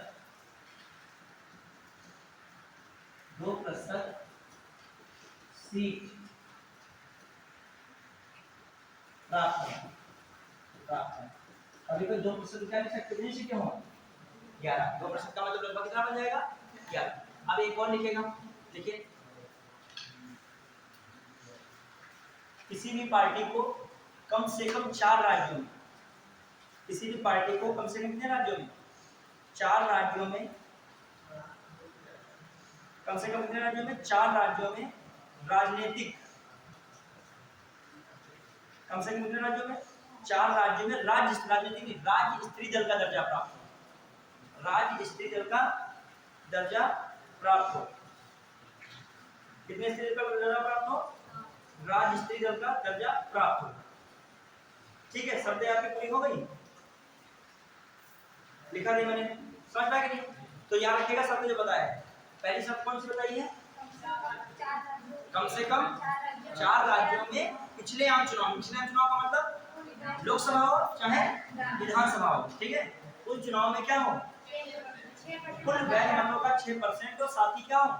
4 लोकसभा सीटें हो। दूसरी शर्त क्या बताई है?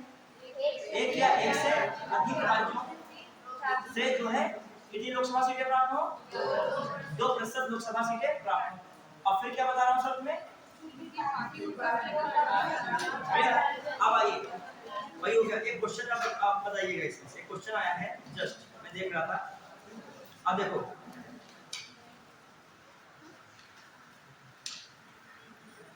कहाँ गया क्वेश्चन?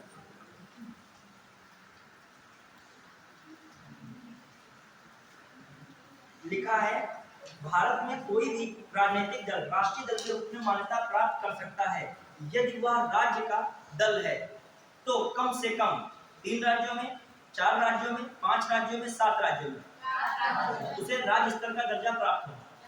कितने राज्यों में? 4 राज्यों में। आराम से कर देते हैं। अब आइए, इसमें क्वेश्चन दिया है,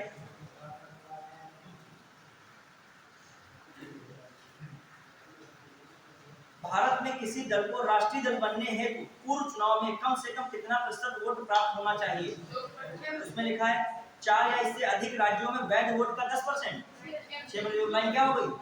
गलत। फिर अगला लिखा है 4 या इससे अधिक राज्यों में 4%। ये भी लाइन क्या हो गई? गलत हो गई। फिर लिखा 2 राज्यों में वैध वोट का 15%। नहीं। फिर अगला लिखा है आधे से ज्यादा राज्यों में वैध वोट का 6%। 6% बच्चे कब से होने लगा?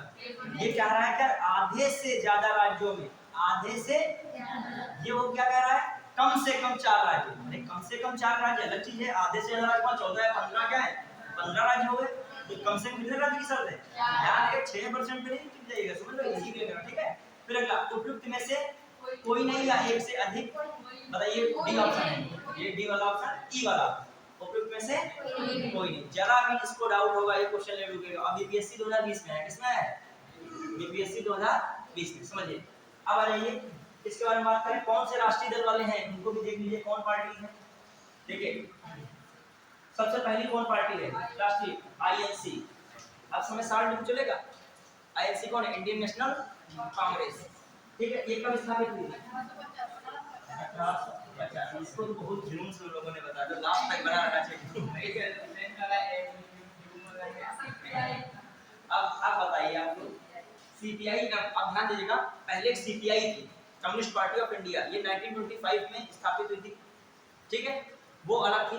ये सीपीआई उससे अलग हो गया, कौन बन गई? सीपीआई एम, मतलब कम्युनिस्ट पार्टी ऑफ इंडिया, मार्क्सवादी, क्या है? मार्क्सिस्ट है, मार्क्सिस्ट है। इसकी स्थापना कब हुई? पता नहीं क्यों बता रहा हूँ, ये यूपीपीसीएस 22 में क्वेश्चन आया था, मैंने इसको सही किया था, ठीक है। इसमें सीक्वेंस आया था, क्या था? जैसे मैं पढ़ा रहा हूँ वैसे मैंने सीक्वेंस पढ़ा था सारी पार्टियों का, तो उसमें ये क्वेश्चन आया था, मैंने वो सेट कर लिया था। अजय नहीं पढ़ा होगा, वहाँ पे ये क्या आ गया, ये तमाशा है। देखिए जो भी टॉपिक पढ़ो अच्छे से करिए, वो हो जाएगा आराम से। अब देखिए आईएनसी हो गया, अब देखिए सीधे फिर बीजेपी। राजनीति में बहुत लोग डूबे रहते हैं, लेकिन ये नहीं सीक्वेंस जो पीछे इसमें 22 आया होगा तो मामला वहां पर शट डाउन हो गया होगा, क्योंकि जहां आया सीक्वेंस से डर गए, पूछ लो कुछ हम बता दे राजनीति में, लेकिन क्या है वो क्या कह रहा है इनका, क्या करो क्रम सेट करो सीक्वेंस। हाँ 6 अप्रैल 1980। फिर BSP, BSP Bahujan Samajwadi party कब 1984। क्लियर। अब आइए और कौन है, 3 हो गई। अभी आम आदमी पार्टी आप, ठीक है कब 2012, 2012 याद रखेगा 2012। वो अलग बात है राष्ट्रीय दल के रूप में मान्यता बाद में मिली, लेकिन स्थापित कब हुई थी, क्या बात है, ये स्थापना है या क्या है। वो तो गुजरात विधानसभा में वो राज्य स्तर की पार्टी बन गई थी चुनाव में, तो 4 राज्यों में राज्य स्तर का दर्जा प्राप्त करने वाली पार्टी क्या हो जाती है, राष्ट्रीय पार्टी। तो उस आधार पर बनी थी, कौन सा मानक पूरा कर रही थी, 4 राज्यों में राज्य स्तर की पार्टी बन गई थी, इसीलिए आम आदमी पार्टी कैसी पार्टी हो गई, राष्ट्रीय पार्टी। 2012 ठीक है।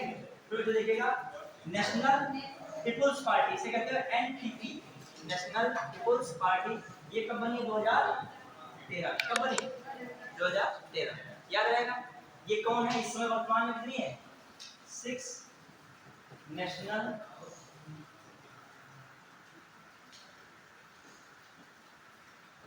पॉलिटिकल पार्टी, ठीक है, पॉलिटिकल राजनीतिक पार्टी, ठीक है। अब आइए कितनी देखते हैं हम लोग, इधर अदर वाला, अभी ये अदर है, अदर वाले को देख लीजिए कहीं कुछ बन बना जाए क्वेश्चन यहाँ पे, ठीक है। क्या अच्छा इसको लिखेगा, ये नॉर्थ ईस्ट की है, इधर की है, नॉर्थ ईस्ट में लिखेगा ये नेशनल, हाँ नेशनल पीपुल्स पार्टी, इसका नाम क्या है, नेशनल पीपुल्स पार्टी। क्या नाम है, नेशनल पीपुल्स पार्टी। जैसे कुछ और है, जैसे मान लीजिए एनसीपी है, कौन है एनसीपी, 1999 में बनी थी, 1990 में कौन है थी एनसीपी। जैसे आपका एआईटीएमसी है, एआईटीएमसी कब बनी थी, 1998 में। कब बनी, 1998 में। ये जो है पार्टी कुछ अलग से दिमाग रखिए, एनसीपी पहले थी, ये कांग्रेस से निकल के बनी थी, और ये तृणमूल कांग्रेस कब बनी थी, 19, ये बनी है 98। क्लियर है, ये थी मगर अब नहीं है, ये पहले थी, ये भी थी पहले, ये अब नहीं है, याद रखिएगा। पढ़े चलिए पढ़े। तो ये सब चीजें हो गई किससे संबंधित, हाँ जो दीदी वाली पार्टी, ठीक है। हाँ अब आ जाइए, कहीं मामा रहते हैं कहीं दीदी रहते हैं, ठीक है। हाँ अब क्वेश्चन कुछ बताइएगा, फिर हम आगे बढ़ेंगे। देखो हमने क्या आपको बताया है अभी तक, मैंने क्या, एक बार बताइएगा पूरा रिवीजन में देखें। हमने आपको क्या बताया है, जो भी निर्वाचन आयोग है सबसे पहले इनका परिचय रहा होगा, जो मैंने लिखा था स्टार्टिंग में। हाँ तो फटाक से 3 मिनट बचे हैं, आर्टिकल्स लिखिए, छूट रहा है भाई, क्या आपको कौन सी चीज छूट रही है, 300 पर फटाक से लिखिएगा, 324, 325, 326, 327, 328। एक कुछ कंपटीशन होनी चाहिए आर्टिकल्स की, और उसमें हमको मास्टर रूप में बनवाना चाहिए, ठीक है। हाँ कुछ मतलब रहेगी कुछ कंपटीशन, याद सबको हो जाएगी 5 नंबर, ठीक है। देखिए क्या है, अब इसको लिख लिएगा, आर्टिकल 324। इसमें क्या है, निर्वाचन आयोग का चुनाव कराना, निर्वाचन आयोग के चुनाव का संचालन निर्वाचन आयोग द्वारा, लिखो फटाफट लिखते आइएगा, निर्वाचन आयोग द्वारा चुनाव का संचालन, निर्वाचन आयोग द्वारा चुनावों का संचालन, अधीक्षण एवं नियंत्रण करना, चुनाव का संचालन, अधीक्षण एवं नियंत्रण करना। हो गया, बड़े जल्दी से थोड़ा सा लिखिएगा, आप समय की समझते तो हो पाबंदियां, ठीक है। लिख पाए कि नहीं, हाँ अब ये 325 में लिखेगा, ये बहुत पूछा आता है, 325 जल्दी से, 324(5) में धर्म लिख जाइएगा, धर्म कामा मूल वंश, फटाफट कामा मूल वंश, जाति, धर्म कामा मूल वंश कामा जाति, तथा लिंग के आधार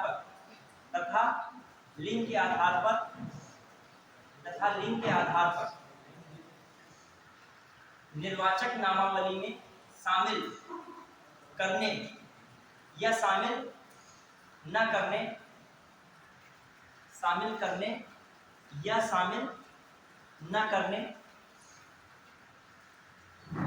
संबंधी भेदभाव पर रोक। शामिल करने या शामिल न करने संबंधी भेदभाव पर रोक। ठीक है, जल्दी से लिखिएगा। शामिल करने शामिल न करने संबंधी भेदभाव पर रोक। फिर लिखिएगा आर्टिकल 326 लोकसभा तथा विधानसभा चुनाव में वयस्क मताधिकार। लोकसभा तथा विधानसभा चुनाव में वयस्क मताधिकार। लोकसभा तथा विधानसभा चुनाव में वयस्क मताधिकार।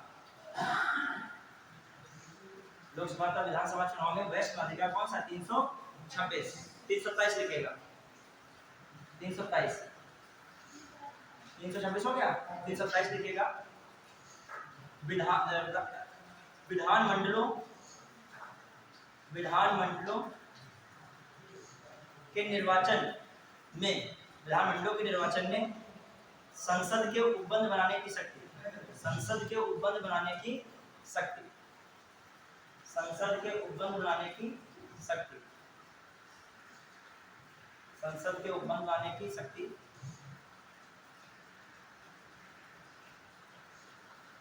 फिर लिखिए अगला आर्टिकल 328 लिखिएगा। विधानमंडल लिख लिया। फिर लिखिए 328 में विधानमंडल किसी राज्य के विधानमंडल के निर्वाचन में किसी राज्य के विधानमंडल के निर्वाचन में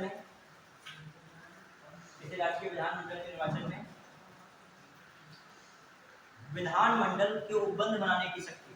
विधानमंडल के उपबंध बनाने की शक्ति। विधानमंडल के उपबंध बनाने की शक्ति ये किसमें है? विधानमंडल के उपबंध बनाने की शक्ति। मतलब उसमें विधानमंडल में कौन बना सकता है उपबंध? संसद। और एक में विधानमंडल में ही चुनाव होगा तो उसमें कौन बना सकता है? विधानमंडल ही बना सकता है। क्लियर? फिर लिखेगा 329 चुनाव संबंधी विवाद में न्यायालय के हस्तक्षेप पर रोक। चुनाव संबंधी विवाद के मामले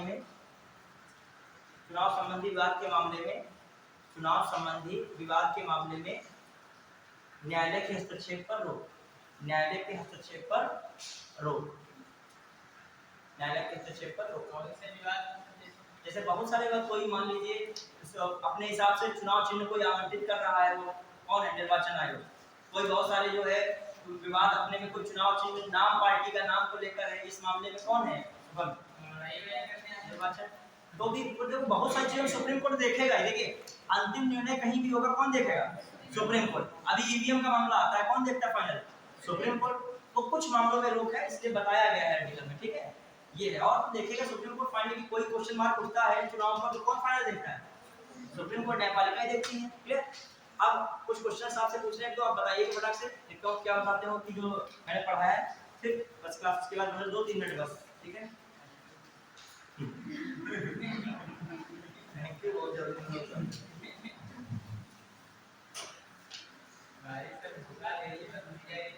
देखिए एक क्वेश्चन आया है, भारत के संदर्भ में निम्नलिखित कथनों पर विचार कीजिए। आईएएस में क्वेश्चन आया था। इसमें लिखा है, बहुत कार्य सुनिएगा। मुख्य, देखो 1 2 3 4 के फॉर्म में है ऐसे, 1 2 3 4 ऐसे नहीं होता, 4 ऑप्शन देखें। पहला नंबर लिखा है, मुख्य चुनाव आयुक्त और अन्य चुनाव आयुक्तों को समान अधिकार प्राप्त हैं, परंतु मिलने वाले वेतन में असमानता है।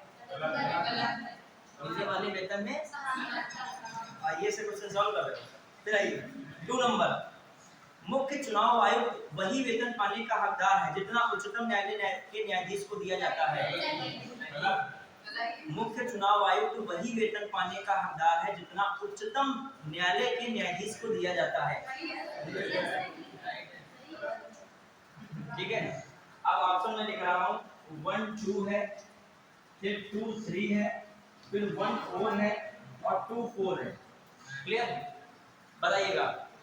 फिर अगला मुख्य चुनाव आयुक्त को उच्चतम न्यायालय के किसी न्यायाधीश को हटाने के तरीके और कारणों के अतिरिक्त किसी अन्य तरीके और कारण से उनके पद से नहीं हटाया जा सकता।